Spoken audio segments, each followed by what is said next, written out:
Welcome back to What's at Risk. I'm Mike Christian. Kate Goldfinch is the managing partner of Lincoln-Goldfinch Law.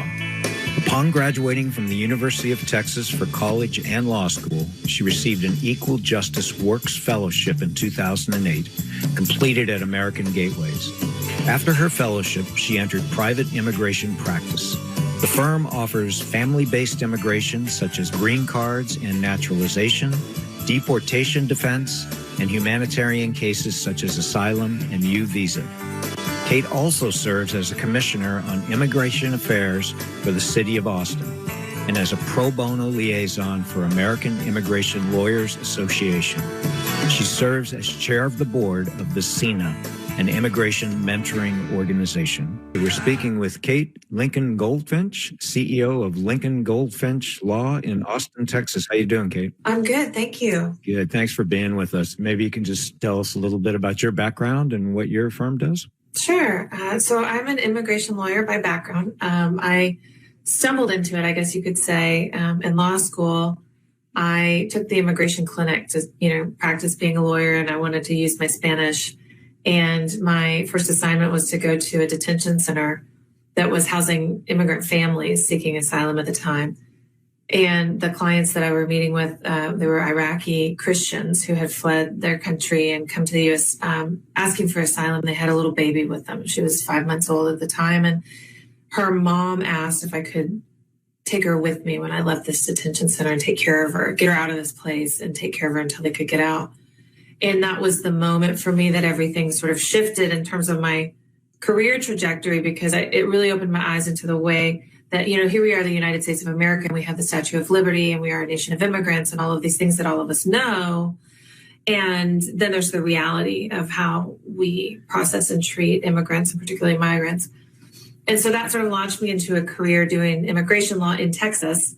I've been doing that now for 15 years. And my focus has been a lot on border asylum seekers, but I also do a lot of the what I would call bread and butter immigration, sort of green cards and visas and citizenship and all of that. And I have, talked a lot about these policies through multiple presidential administrations and really an overall failure to achieve comprehensive immigration reform, which has led us to this quagmire that we're in right now. And so I'm happy to be here chatting with you about it. Yeah, well, that's a motivational story, and I can totally understand. How is it, just since you mentioned it, how is the current environment in Texas now with with what's going on with Mexico in particular?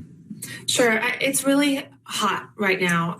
It particularly in Texas, I would say, because of our governor, Greg Abbott, who's very sort of loudly anti-immigrant and spends a lot of Texas taxpayer money to do, anti-immigrant activities. And sort of the what we're in right now is a post-Trump era. Of course, Biden is the president at the moment. And Trump really, I would say, successfully stopped asylum processing at the southern border during his administration. He tried many things to achieve that. But when COVID finally hit, he had his opportunity to close the border under something called Title 42. And that just stopped asylum processing along the southern border. And Biden has taken small, delicate steps to get us back to a point where we do process asylum seekers, but nothing sweeping, nothing to get us where we were for the 40 years prior, which was a system where people from other countries could arrive at our border and they could say, I'm afraid of returning to my country, and they would be processed and screened for asylum. And if they didn't qualify, they'd get sent back. And if they did, they would be allowed in to prepare for their final hearing. And that was a functioning system. It was not perfect by any means, but we had a functioning system for screening asylum seekers. And when we turned that system off during the Trump administration, it actually increased the chaos along the border because it created this population of refugees living at the southern border in Mexico, which drew more cartels to them because they are vulnerable and they can be kidnapped and held for ransom and things like that.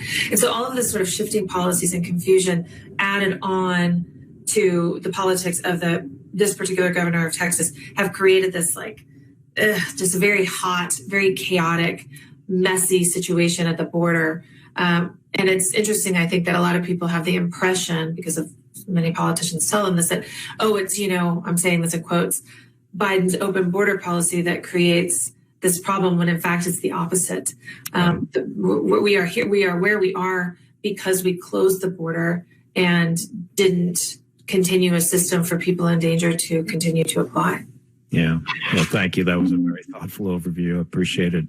Semiconductors enable essential technology on so many levels. They drive economic growth and help on national security. Why will the U.S. have such a dominant position in the new chip manufacturing and research and development over the next few decades? My answer to you would be because this is the United States of America, and we are on the forefront of technology and advancement just globally. That is who we are, of course. Right. But what I can speak to is the fact that although we are on the forefront of technological advancements and innovations, and we have lots of businesses here who are able to do this work, what we don't have are the workers, the innovators themselves, and the workers all along the skill spectrum to fill the jobs that we need to be the superpower that we want to be as a nation. Right. So Biden passed this act, I think it was the Chips and Science Act, and, allowed funding for the manufacture of semiconductors, which we, historically have done. And then it really went to other parts of the world. And now, coming back to the United States, I think because of the funding and the enabling aspect of this act. Sure. So it is going to open up the door to lots of prospects for workers, obviously, but we don't have enough skilled workers to fill those positions. Is that correct? That's right. I mean, what we have is an immigration system that hasn't been overhauled really since 1986, when we had the amnesty during the Reagan administration. And historically, sort of what happened was we had a lot of movements toward an immigration reform, and then 9/11 happened, and then anti-immigrant. We're in a period of what I would call restrictionism or anti-immigrant sentiment in the United States, which we go through these peaks of sentiment like this. We did in the late 1700s and the early 1900s, and here we are again in one of those anti-immigrant moments. And we all know immigration is a very, very hot issue, and Congress just hasn't taken action. And so we have had this growing need for immigrant labor in the high skilled sector, in the agricultural sector, and really across all sectors. Right. And we've had the jobs and the demand, but not the legal mechanism for people to come here legally and work, or to come here and study and stay. And I think that's where we see it most in this particular conversation about semiconductors and, the more highly skilled workforce.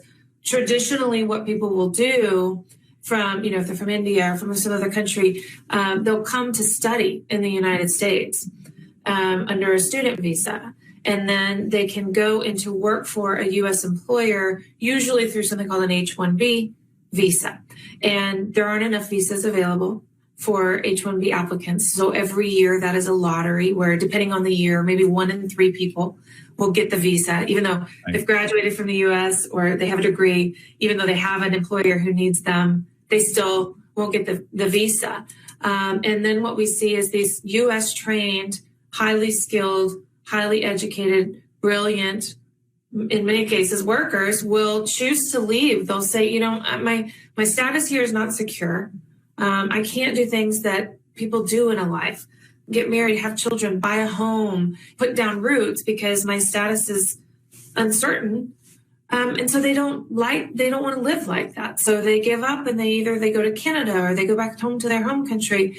And we experience this significant loss in our nation of people who really ought to stay and fill these jobs, and they decide to leave solely because our legal immigration system does not support the needs of our own economy. And whether you approach these things from a humanitarian angle, which I obviously do, or just from a fiscal angle, the failure of our representatives to pass legislation that reflects the needs of this economy has really hurt us as a country, and it's going to continue to get worse and worse until something finally happens. I mean, Congress is going to be forced to reckon with this, and I think the question is how much pain we're going to experience in the meantime. And of course, the irony is that we are a country of immigrants, right? I mean, my family, I only have to go 2 generations back to get to Italy. So it's, it's just an ironic thing. And we've always been our economy has generally always been fueled by immigrant workers who then have moved on and assimilated themselves.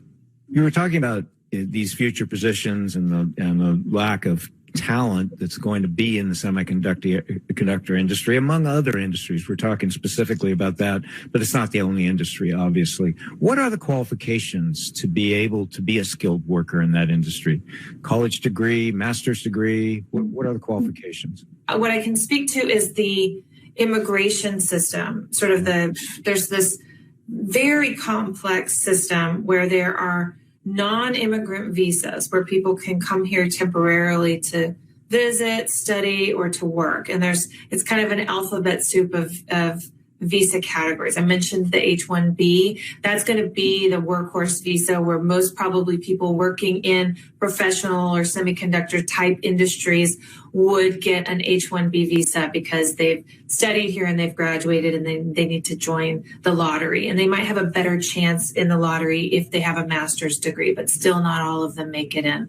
But there's other types of visas for people who maybe are transferring from within a company, or if they work in Canada or Mexico, there's a trade NAFTA visa that they can use. So really, depending upon the individual and their skill set, there are different temporary visas available to them. And then what occurs is if this person is not doing something in the national interest, or they're not some extraordinary person who has won a Nobel Prize, for example, those people can go directly to a green card.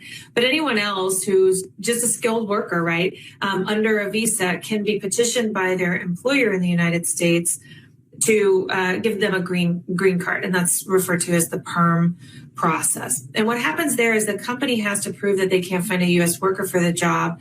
And then depending upon the skill level and the background of the immigrant, they get placed in a wait list. They, get assigned a place in line, and when their turn becomes available under the visa bulletin, they might have their opportunity to get a green card. And this is where we start to lose a lot of people, particularly from countries like Mexico, India, China, because people from these countries have a longer wait time, and in some cases can wait 5, 10 years or longer just to be able to get a green card, because there's caps on how many people can get green cards. So this system is designed to have limited amounts of visas, limited amounts of permanent status available to people, so that the process is difficult enough, like I said, that they don't want to engage in that. They don't see the point of going through all of that in the United States, when many of them, for example, can go to Canada and get fast track to a green card, Yeah, and so when you think about these students that are here, they're either here or they can't even get in here, but they're here, they go to college. What about the ones that leave? So many of the colleges, and especially high-level schools like MIT and colleges that specialize in this type of training, technology, high-level STEM learning, and that's taught at these institutions. What's the challenge of them not being able to stay? Is it the same situation? Well, I think there's an immediate challenge, just an acute pain that we experience in our economy, where we have jobs that we can't fill. But I think the bigger concern, this particular question, is the long-term result, because these brilliant minds go to other countries where they lend their talent and their knowledge and their expertise toward innovation in other places.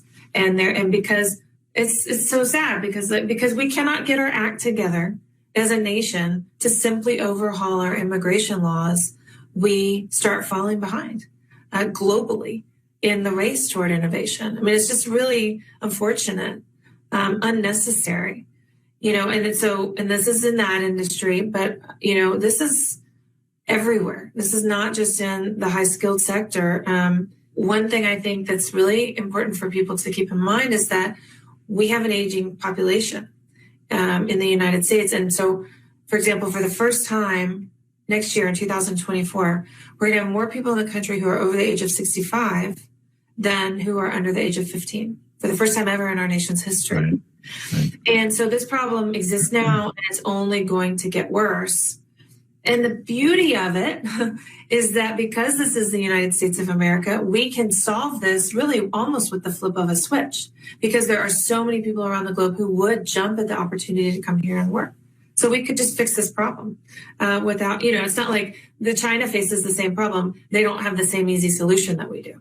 And so, it's frustrating, I think, from, anyone who's paying attention to this ought to be frustrated by the congressional failure to remedy the situation solely because we aren't telling ourselves the truth about the need for immigrant labor in this economy and the benefits of it.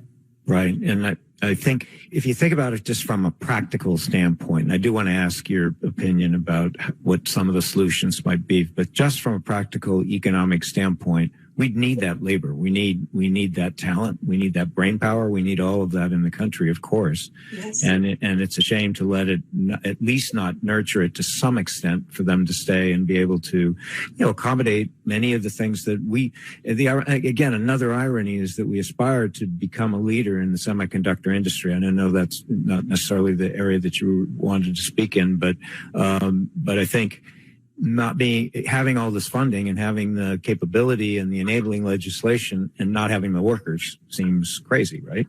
It does. So I think it's a difficult topic, right? It's very emotional and people feel, protective. They get here, and it even happens with immigrants that have come in past generations. They get here, they get everything that they aspired to, and then they all of a sudden feel like, okay, I'm here, and now let's shut the door. But that is not a practical solution. What are some of your ideas about it? You're very well informed in this area. Well, I would say starting with that mentality that closing the door is better for us, because that needs to shift. Immigrant does not equal bad, and even though it's such a successful campaign for some of our politicians to equate immigration with human trafficking, drug trafficking, cartel violence, those two are not, and they're not equal. They are not the same thing. And so I think number one is, like I said, we all have to get honest about the need for immigrant labor in the United States so that we don't operate from this, we've got to close the door. Now, do we have to have a secure border such that dangerous people aren't the ones who are coming in? Sure. But we need more. We need more diverse immigration in this country. And that is the reality, number one. Number two, we can solve all of these issues by tackling them one-on-one. So we have a need in the highly skilled labor industry. So we can overhaul the employment visas that are available. We can shorten the wait times for green cards so that people who are graduated from U.S. universities can go in and find permanent work in the United States without trouble, without running into friction. And we need to figure out a way to have a more broad guest worker program so that people who are on the lower level of the skill spectrum who work in the meat processing facilities and the agricultural facilities in the construction industry and all of those places can actually come and work, earn money, boost the economy, fill the jobs, and then go back home, which in my experience is what most of them want to do. They don't really want to immigrate here and get stuck because there's no ability for them to come and go. So we need to overhaul the labor visa system as well. We also need to address the undocumented population that's in the United States.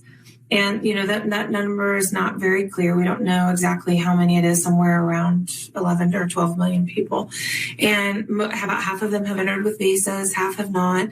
And the issue is that because our border is so secure, once someone gets in, they don't take the risk of leaving again. So the failure to have this circular ability actually increases and worsens the number of the undocumented population. So I think we all need to recognize that it's not fiscally feasible or wise to try to round up and deport undocumented people in the United States. So rather than doing that, why don't we provide a system to bring people out of the shadows so that we don't have a subclass of people in the United States, give them an opportunity to register, to get legal status, to pay taxes, maybe even pay penalties.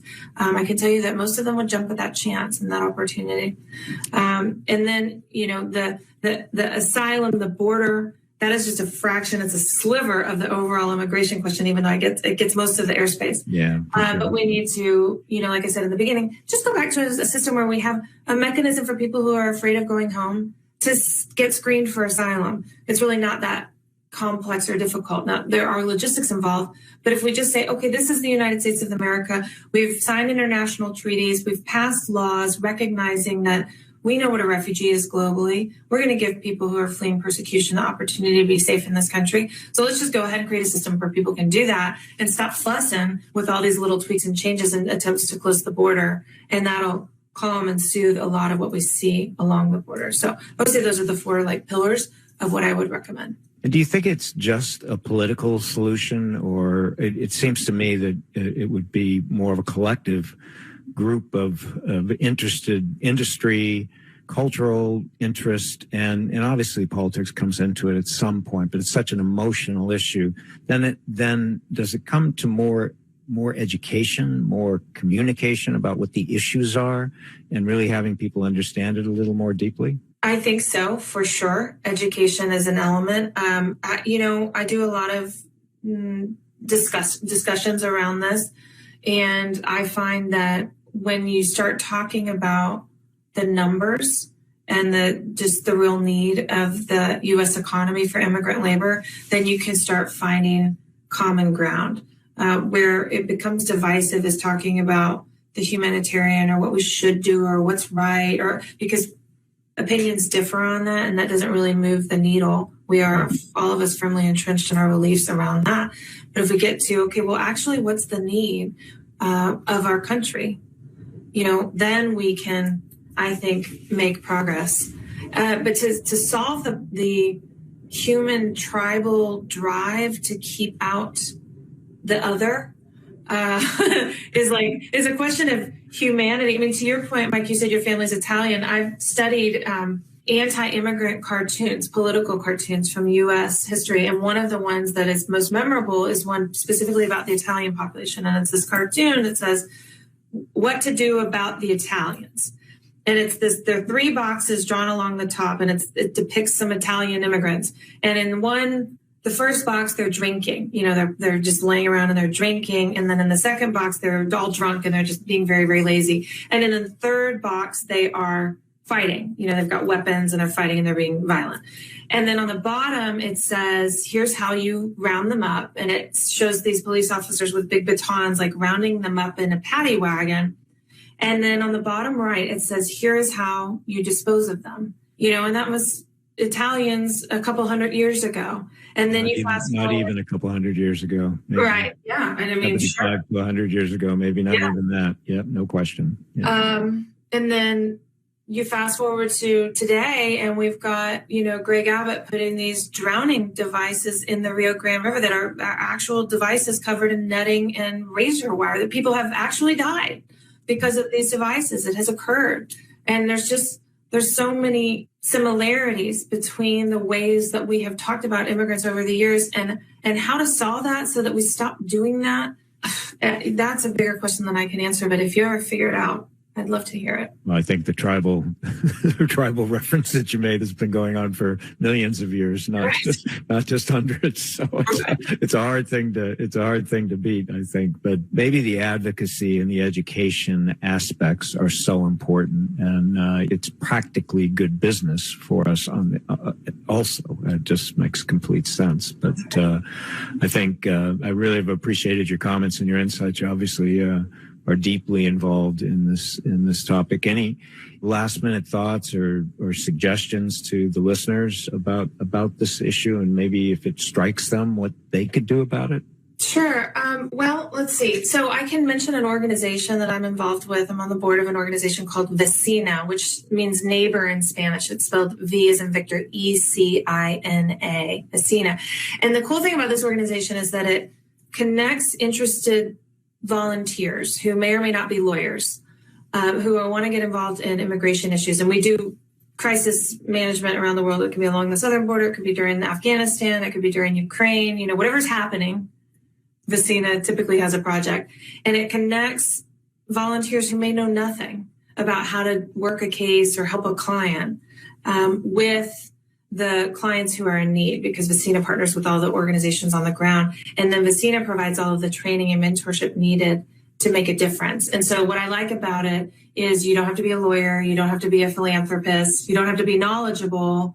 You don't even have to speak another language to make an impact if you want to do something about it. And then I think, to your point, Mike, education, conversation, getting real with each other around this stuff. So I think becoming a group of people who talk about the realities of this is a nation of immigrants, but also, even if you don't care about that, we are going to go down as a nation if we don't get together and figure out the immigration problem. And that's the reality. So let's stop pretending like immigration is bad and recognize that it's good, and talk to all the people around us about that so that we can sort of create a sea change and get ourselves out of this peak of anti-immigrant discourse that's happening in our country right now. Yeah, well, that was very well said. I really appreciate all your insights into this, and thank you so much for being a part of it.